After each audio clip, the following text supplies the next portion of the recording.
Independent, family-owned builders merchant, as I said, for 250 years. Very proud of that heritage.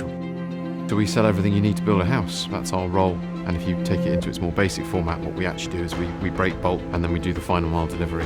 So in that way, I guess to a certain extent, we're not dissimilar to a supermarket, but we do it with building materials.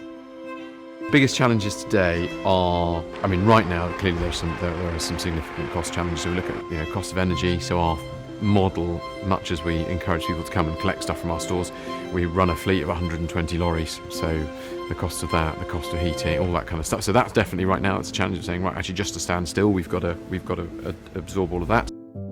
So to give you some round numbers, we've seen our utilities bills. We realistically expect from 2021 to 2022 to have had a six-fold increase on a significant sized business. We're talking enormous amounts of money.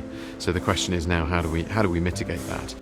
Bradfords, when we first started looking at sustainability, it was really driven by the sector in which the industry in which we operate, which is the built environment, and all the conversation around how does the built environment contribute to reducing climate change, to the net zero carbon, and so on and so forth. So inevitably that's where our journey started, simply because of the sector we're in.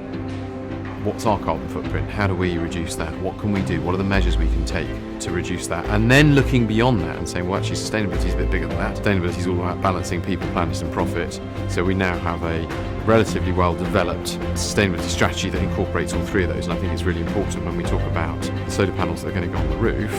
It's absolutely around decarbonisation. But I can tie it into, well, wait a minute, how does it make us a more attractive business to our customers? How does it make us a more attractive business to potential recruits, to current employees?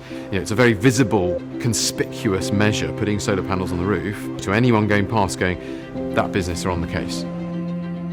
So we've talked about the massive increase in the cost of energy. Well, do you know what? I'll take some free energy from the sun, thanks very much, because that from a financial point of view makes sense. And of course, part of the acceleration of our rollout of putting solar into our business has been catalysed by increased energy costs, what's going on in Ukraine and all that stuff. When we went out and started looking at how we were going to put solar into our business, did our due diligence, looked at various providers.